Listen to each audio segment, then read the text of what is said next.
You mentioned a couple weeks ago, I think that Week 17 game where you had been hurt, and then Pete didn't want you to play, ended up starting Charlie Whitehurst, Team 1, and then it ends up leading to the Beastquake a couple weeks later.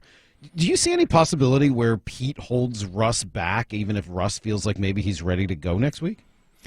No, I don't think he'll hold him back. But like even in that, when Pete Carroll told me he was going to start Charlie Whitehurst in that last game, that Week 17 game, he basically, this is how he said it, was he's like, listen, there's some really cool plays I want to run in this game, and they're like naked bootlegs and throwbacks, and we can only run them if he's in there because you can't really run right now.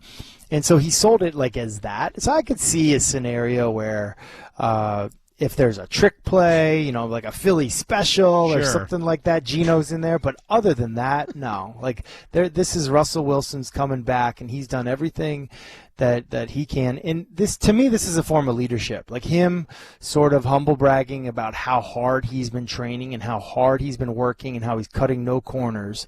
This is a message to the team. Like, we're not out. I'm all the way in. All my chips are in. And hopefully you're doing the same thing. Hopefully your Monday looks like my Monday. Hopefully your Tuesday looks like my Tuesday. And, if you go through the week, then the message will be, then your Sunday will look like my Sunday. And I think that's the message like, words are cheap, talk is cheap, actions matter. And I think that's probably the takeaway. And Pete's fired up to kind of do this kind of messaging together with Russell, and I think it's authentic, and I think it works. Do you think that I think I hadn't thought about it that way, but I like your point. Do you think that that professional athletes more than any other people believe in that talk is cheap, actions matter? I don't.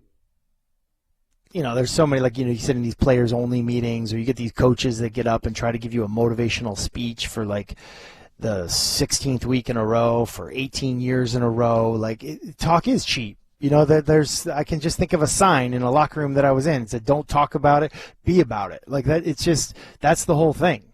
Like, don't tell me about what you're going to do, just show me, or just go do it.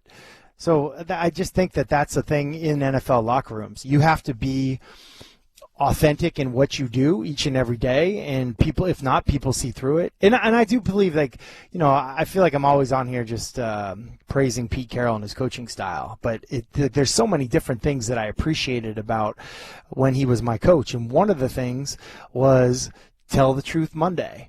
Or just like before every day, before every game, before every practice in the team meeting that day, he would show like some of the great stuff that happened in practice the day before. And then he would show some of the bad things. And then he would also give people an opportunity to call out anybody on the team. Hey, I want to go up against this guy in one-on-ones today.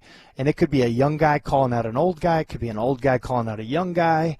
Like that just like leveling of the playing field and just being honest. Because on most teams, it's more like, well, this guy's a first rounder, you can't say anything about him, or don't challenge that guy, he makes a ton of money, or this guy used to make Pro Bowls, so leave him alone.